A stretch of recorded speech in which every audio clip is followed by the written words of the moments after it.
Okay, good morning mga ka-Juice Garage. So, service po tayo guys. Dito tayo sa Anay, Cavite. Ang ating unit ngayon ay Suzuki Espresso. So, bago po itong unit. Ito yung isa sa pinakamatipid na sakyan ngayon. Maganda to sa mga malit na pamilya dahil nakakatipid kayo sa gas. So, ito po yung ano natin, no? Gamit natin na fuel filter 932 na Bic. Tapos yung gamit natin na langis polysynthetic na Platinum 5W30. Okay guys, pakita ko sa iyo kung paano mag-PMS nito para may idea rin kayo kung gusto niyo mag-DIY. Okay, una-una iangat lang natin yung dipstick. Bubuksan yung oil filler cap sa ating engine. Patong nyo lang. Saka natin bubuksan yung ating drain plug, ating oil. So ang gamit dyan 14mm na socket. Tapos yung ating pambira, spanner. So ito lang siya, nakapisto. Niready ko na natin panayod guys para mabilis tayo. Yan, so ito yung oil filter niya. Magkatabi lang halos. Accessible siya, madali lang siyang gawin. Tulad ng iba na mahirap na kang dumukot. Napakaganda niyang gawin. Okay. So ito no. Milalim na ako. Ginakan ko lang siya ng konti. Pero mataas naman yung clearance niya. Konting-konti lang para mas maluwag paggalaw. Ayan na guys, luwagan na natin yun. Tapos pag maluwag na pwede nang kamayin yan. Tapos ready yung panahon natin, no?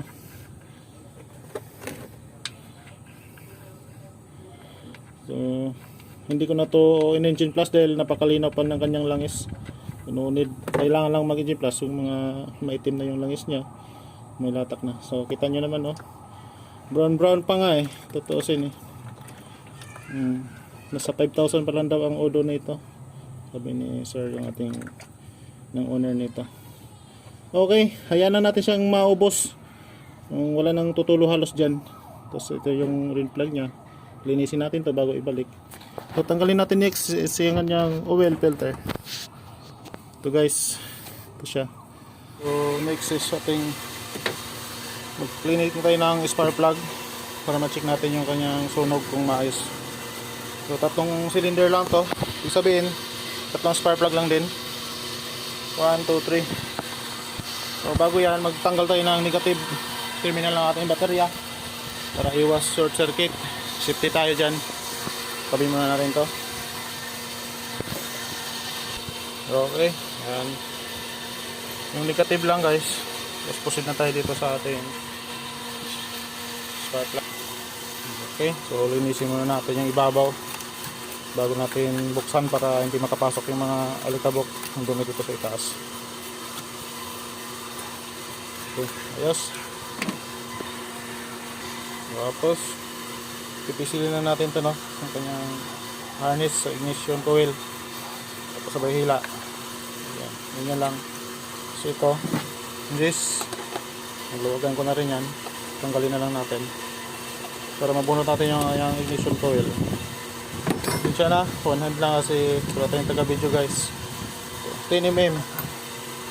So bunutan natin ito ngayon. So napakaganda pa ng kanyang ignition coil, no? Bagong bago. Yun po yung spark plug.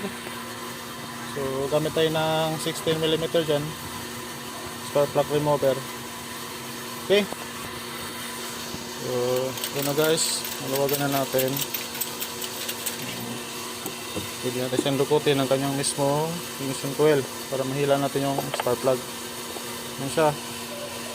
Okay pa naman yung kanya sunog. Medyo maputla na ng konti, no? Okay, cleaning lang natin to guys. Okay, so ito po yung spark plug number nya, no? Para sa mga gusto malaman kung anong parts number. ER6A10. Yan, ordinary lang to. NJK. Okay, so nalinis na natin. Babalik na natin. Iwasang ibagsak para yung clearance nya hindi magbago. Alalayan na ng daliri nyo. Yan.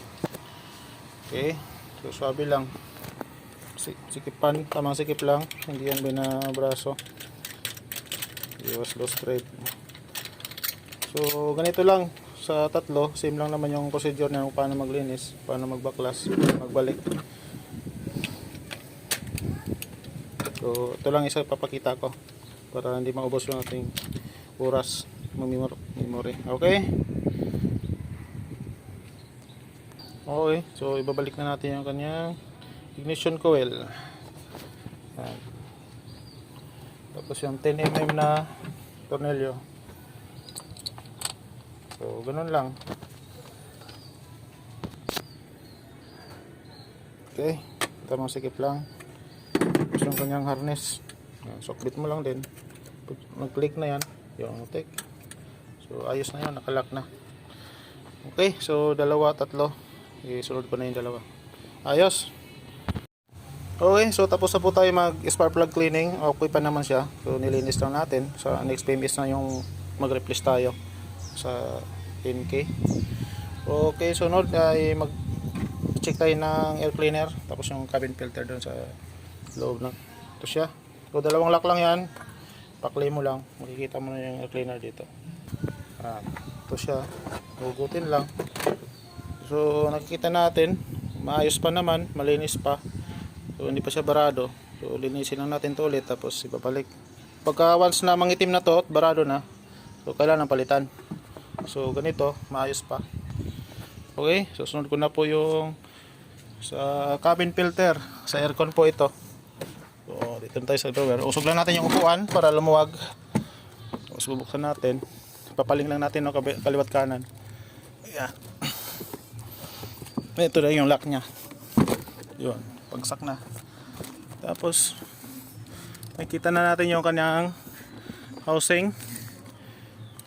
Baba lang natin yung mga gamit. So ito po. So okay. So ito po yung housing nya no. So yung lock nya nandito, papakli mo lang sa bandang right side. Yan, tapos hugot. Ito na siya. O, makikita natin ating cabin filter. Nag-check natin to ngayon kung malinis pa ba. So, kailangan ng palitan. So medyo madumi na rin no. Kapal na ng alikabok. Ang posisyon niya ganyan. So wasable pala tong kanyang kuan.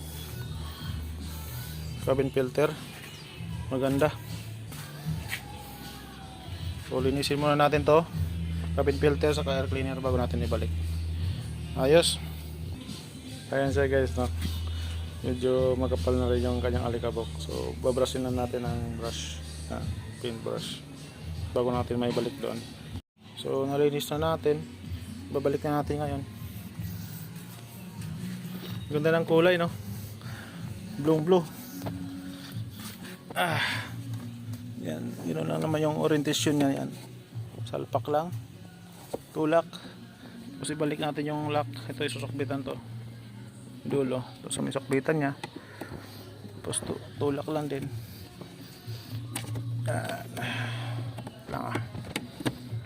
Isang kamay lang kasi. Ayun guys, nag-lock na no. So ayos na siya. Ibalik natin yung drawer. Papaling lang natin to. Kaliwa. Tapos kanan. Papaling. Kasi may naka-ano yan no. Ayun, lock nya. Okay na. Sara. Bukas, sara. Okay. Ayos. Balik natin yung upuan kasi inusog natin to kanina eh. Next, kanyang air cleaner. So bago natin ibalik siya sa housing, linisin muna natin ang kanyang paglalagyan.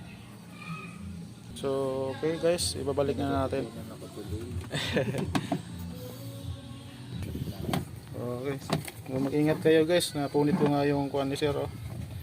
Yung kanyang filter dahil sumasabit din eh. Ayan, oh. Dapat itulak mo doon sa paano bago siya mag-swak. Huwag ipilit kasi yun nga nangyari. Pero okay pa naman siya. Good pa. So sukbitan dito. Yun ang dapat ingatan natin. Tapos lock. Dalawa. Okay. So ito balik lang natin. Kanyang air duct. So dito yan ang mahigop ng hangin. Papunta doon sa ating engine. So dapat may air cleaner para masala yung mga dumi. Ayos. Next po ano tayo ng mga fluids no habang nagpapatulo tayo ng ating langis. Unahin natin yung brake fluid. Check natin yung kanyang level. So ito minimum, ito maximum. So kanyang level nasa max pa naman. So good pa to. Huwag na muna nating lagyan kasi sakto lang yung level niya. Hindi rin pwedeng punuin yan dahil wala na siyang space. Okay, so next is coolant. dito sa coolant, ito po yung sa ating radiator cap kung tawagin. Linisin ko lang para makita. Yan, buksan natin. Check natin kung sakto. Yan. So puno naman siya, no? Kung nakita nyo, puno-puno. Pero yan, kung hindi puno, kailangan natin maglagay ng coolant dyan. So ibalik na natin. I-check lang pala natin yung takip kung walang punit dyan sa rubber na ito, yung bilog na itim. Dapat hindi siya malutong, gumagalaw yung kanyang spring. So good. Balik na natin, guys. Diin lang, tapos sabay ikot. So nakalock na siya. Ngayon yung kanyang reservoir, so magkatabi lang yan. Yung nakikita natin wala sa pool, no, mababa ng konti, kaya kailangan natin magbanto dyan hanggang dito sa may guhit yung pool nya. Okay, kukuha lang ako ng coolant. Okay, so ito na yung ating coolant, no. Magbabanto lang tayo ng konti, guys, hanggang doon sa may pool, yung guhit ng pool na ano. No, kulang pa konti. Okay lang siya lumagpas, pero huwag masyadong mataas. So, yan. Kung pansin nyo, nasa guhit na siya, sa pool na. So tama na yung kanyang level na yan. Okay, guys, so ito po yung ating bagong oil filter, no, si Naimprito na big. So gamit natin Platinum Formula Sin 5W30. Okay, so bago natin to ilagay, lagyan muna natin ng konting langis para ayan, no, basahin na natin tong kanyang rubber para hindi siya basa-basa kakalang pag kinasa na natin. Yan, guys, konti lang naman, basta ma-lubricate lang yung kanyang o-ring. Okay, so okay, guys, so bago natin ikasay yung bagong oil filter, kailangang malinis din yung ating ating housing. Yan, okay. Yan, guys, malinis siya. So saklob na natin, kasan na natin yung bagong oil filter. Dapat swabe at hand tight lang muna. So swabe lang, no, swabe lang yung ikot. Okay. Tapos yung pansikip natin dyan, hindi na kailangan ng wrench dyan para hindi ma-overtorque. Kailangan dyan papildiliha lang at kamay lang, hand tight lang. Tama lang yung kanyang sikip. Yan. So makakagrip ka ng maayos dahil sa papildiliha. Okay. Hindi na siya tatagas. So next, ang ating drain plug ikakabit na natin. Ito po, kanyang drain plug. So nilinis ko na, ikakabalik na natin ngayon. So okay pa kanyang washer, kaya hindi ko muna pinalitan to kasi makapal pa. Pag pitpit na yan, kailangan ng palitan. Okay, so dito po siya. Yan. Ang tight lang. Pag lumapat, saka natin sigipan ng yabe. Yan. Dapat na.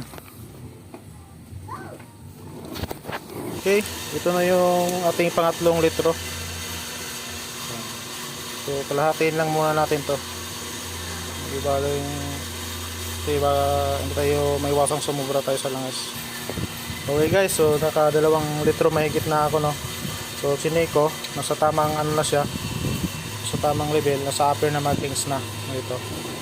So start ko muna bago pa makuha natin yung tamang level niya para mag-circulate yung kanyang engine oil sa buong system. Okay, ikabit ko na rin yung kanyang negative terminal ng baterya para mapag-start na natin. 10mm. Okay, guys, mga ka-Diyos Garage, i-start na natin yung ating Suzuki Espresso. Yan yung tinakbo niya, 5,255 lang. Okay, so na-start ko na.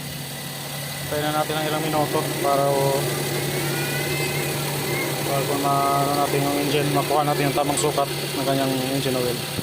So okay na, guys, patayin muna natin para masukat natin yung ating engine oil. Ayan, guys, tinulo ko na yung 3 litro na engine oil.